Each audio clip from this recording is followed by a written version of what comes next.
ចូលមកដល់ឆ្នាំ2026នេះហានិភ័យនឹងទៀតមិនត្រឹមតែអតិថិជនរត់ចោលបំណុលប៉ុណ្ណោះទេប៉ុន្តែវាជាហានិភ័យនៃទិន្នន័យសួស្តីបងប្អូនទាំងអស់គ្នាក្នុងឆ្នាំ2026នេះនិយមន័យនៃ credit risk បានវិវត្តទៅរកភាពស្មុគស្មាញជាងមុនបើយោងតាមស្តង់ដារ IFRS ណាហានិភ័យអនុទានគឺជាលទ្ធភាពដែលអ្នកខ្ចីមិនអាចបំពេញកាតព្វកិច្ចតាមកិច្ចសន្យាដែលបណ្ដាលឲ្យមានការខាតបង់ហិរញ្ញវត្ថុប៉ុន្តែក្នុងយុគសម័យ Digital នេះយើងត្រូវវិភាគទាំង traditional data ដែលមើលទៅលើចំណូលមើលទៅលើទ្រព្យនិង alternative data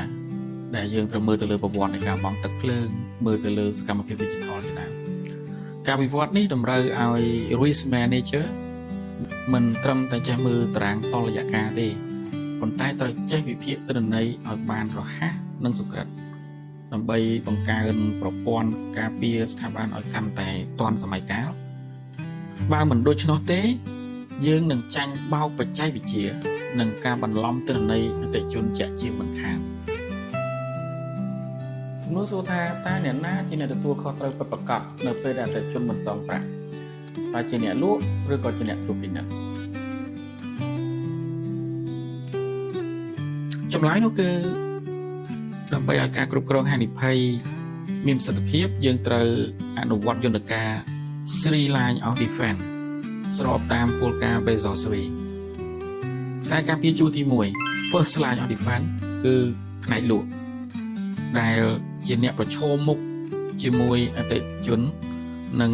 ត្រូវធ្វើការវាយតម្លៃបឋមឲ្យបានម៉ត់ចត់បំផុតខ្សែការពារជួរទី2 Second Line of Defense គឺផ្នែកគ្រប់គ្រងហានិភ័យនិងអនុលោមភាព Risk and Compliance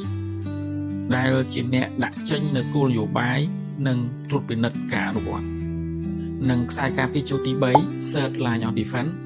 គឺផ្នែកសវនកម្មផ្ទៃក្នុង Internal Audit ដែលផ្ដល់ការធានាដល់ឯករាជ្យជូនក្រុមប្រឹក្សាពិបាលប្រសិនបើខ្សែការពារទាំង3នេះមិនមានតួនាទីដាច់ពីគ្នាទេនោះវានឹងកើតមាននៅការខុបខិតឬការធ្វេសប្រហែសដែលជាដើមចមនៃមហន្តរាយហិរញ្ញវត្ថុតើបងប្អូននៅចាំទេ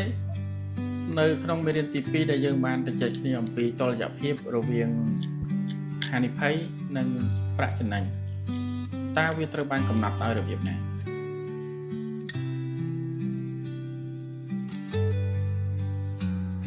មេរៀននេះគឺជាការបន្តផ្ទាល់ពីមេរៀនទី2ស្ដីពី risk return trade off ដោយដែលយើងបានដឹងរួចមកហើយថា risk appetite គឺជាកម្រិតហានិភ័យដែលស្ថាប័នសុខចិត្តទទួលយកដើម្បីសម្រេចគោលដៅចំណេញចំណែក risk tolerance គឺជាដែនកំណត់បច្ចេកទេសដែលយើងមិនត្រូវដើររំលងបើបងប្អូនចង់រំលឹកឡើងវិញឲ្យបានស៊ីជម្រៅនៅ risk appetite និង risk tolerance ឬក៏ហៅឲ្យសាមញ្ញថាទំហំកាពះនិងភាពធន់នៃស្ថាប័នសូមត្រឡប់ទៅទស្សនាវីដេអូទី2ឡើងវិញនៅក្នុងមេរៀនទី3នេះយើងនឹងលើកយកទ្រឹស្ដីទាំងនោះមកអនុវត្តផ្ទាល់លើការកំណត់សញ្ញាពមៀននិងអំណាចសម្រេចចិត្តដើម្បីឲ្យតុល្យភាព risk return នេះដំណើរការទៅដោយរលូននិងមានសុវត្ថិភាពខ្ពស់តើបងប្អូនដឹងអត់ថាបើសិនមិនកំណត់បន្ទាត់ក្រហមឲ្យបានច្បាស់លាស់ទេស្ថាប័ននឹងដួលរលំដោយមិនដឹងខ្លួនការគ្រប់គ្រង NPL non performing loan តម្រូវឲ្យមានការកំណត់ដែនកំណត់ limits ឲ្យបានច្បាស់លាស់យោងតាមក្របខ័ណ្ឌ COSO framework យើងត្រូវចែក NPL limit ជា2ទី1គឺកម្រិតគោលដៅដែលយើងចង់រក្សាទុកនិងទី2គឺកម្រិតគ្រោះថ្នាក់ដែលត្រូវចាត់វិធានការរឹតបន្តឹងជាបន្ទាន់ឧទាហរណ៍ប្រសិនបើស្ថាប័នកំណត់ tolerance ត្រឹម 3% នោះរាល់ការកើនឡើងនៃបំណុលខូចដែលខិតជិតដល់តួលេខនេះនឹងតម្រូវឲ្យមានការពិនិត្យឡើងវិញលើគោលនយោបាយដល់ឥណទាន credit policy ការកំណត់ limit មិនមែនដើម្បីរារាំងការលក់ទេប៉ុន្តែដើម្បីធានាថាតាមទុនបំរុងរបស់ស្ថាប័នមានភាពរឹងមាំគ្រប់គ្រាន់ដើម្បីស្រូបយកការខាតបង់ដែលកើតឡើងតែបងប្អូនដឹងទេថាគ្រោះថ្នាក់នៃផលបត្តិឥណទានតែងតែផ្ញើសារមកប្រាប់យើងមុនជានិច្ចតាមរយៈ risk trigger បើយោងតាមប្រកាស NBC លេខធម៌710 172ចុងថ្ងៃទី25វិច្ឆិកាឆ្នាំ2010ស្ដីពីការគ្រប់គ្រងហានិភ័យឥណទានគ្រឹះស្ថានត្រូវតែមានប្រព័ន្ធតាមដាននិងដល់សញ្ញាអាសន្នជាមុន risk triggers គឺជាចំណុចវាស់វែងដែលប្រាប់យើងថាផលបត្តិរបស់យើងចាប់ផ្ដើមមានបញ្ហាហើយឧទាហរណ៍ប្រសិនបើកម្ចីយឺតយ៉ាវក្នុងវិស័យចលនាធ្លាប់កើនឡើងដល់កម្រិតកំណត់ trigger point វានឹងដំណើរការយន្តការឆ្លើយតប response plan ភ្លាមដូចជាការចុះធ្វើសវនកម្មតំបន់នោះឬការកែសម្រួលលក្ខខណ្ឌកម្ចីប្រព័ន្ធ trigger ជួយឲ្យយើងមានភាពម្ចាស់ការ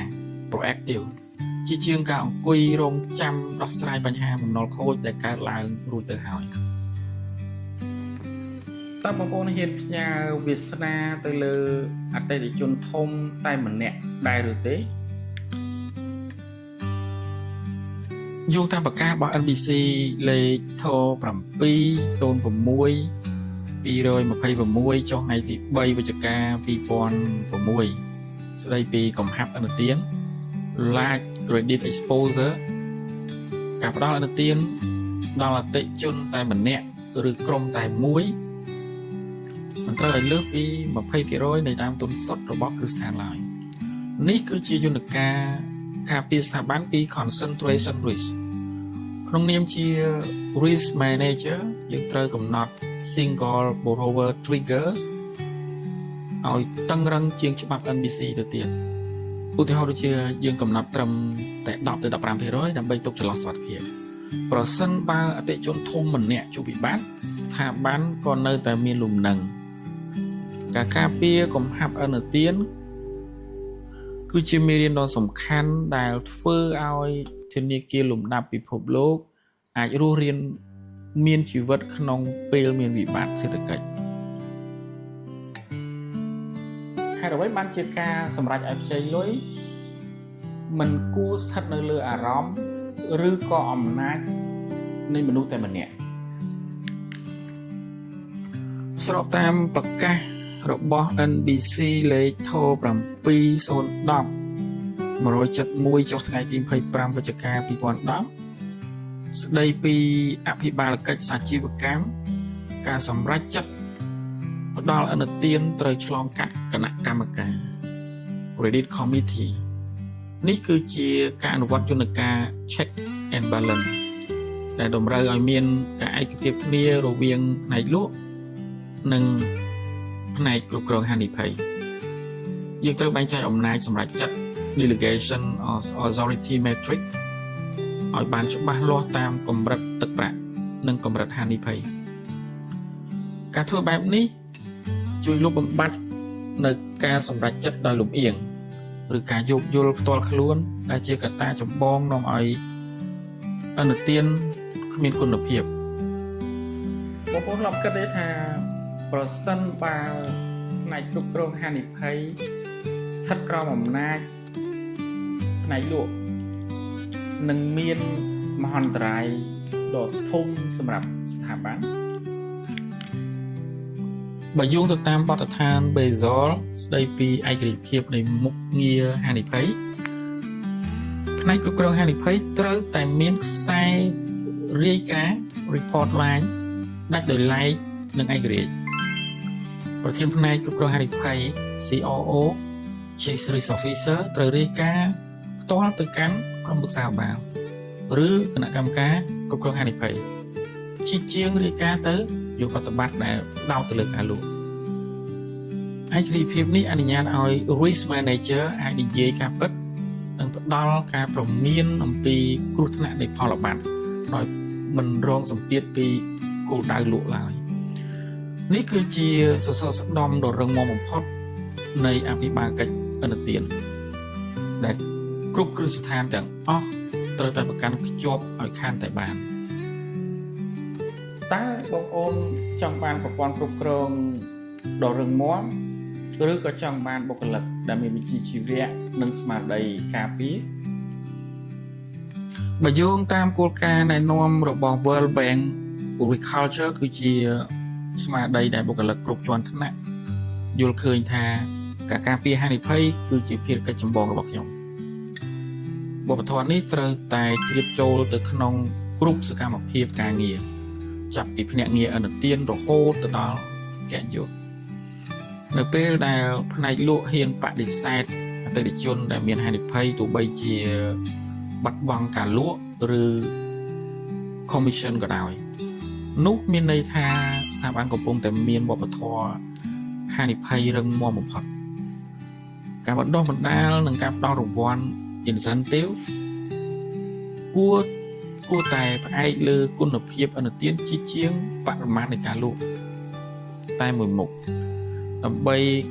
កសាងនិរន្តរភាពយូរអង្វែងជូនស្ថាប័នតើបងប្អូននឹងផ្លាស់ប្ដូររបៀបគ្រប់គ្រងហានិភ័យឥណទានរបស់បងប្អូនយ៉ាងដូចម្តេចខ្លះនៅខណៈពេលដែលទីផ្សារចលនាទ្រព្យជួបវិបត្តិ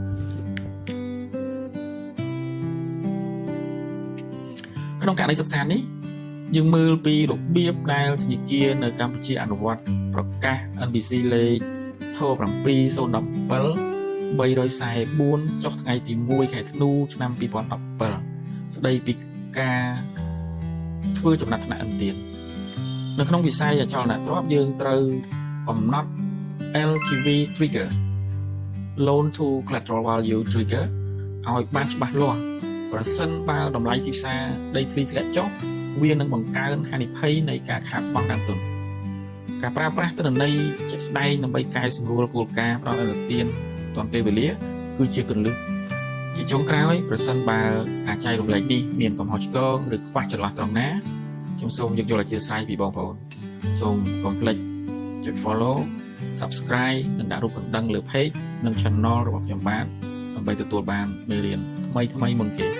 ជួបគ្នានៅវីដេអូបន្ទាប់ដែលជាវីដេអូទី4ស្ដីអំពីការវិភាគគុណភាពអតិថិជនសូមអរគុណសូមជម្រាបលា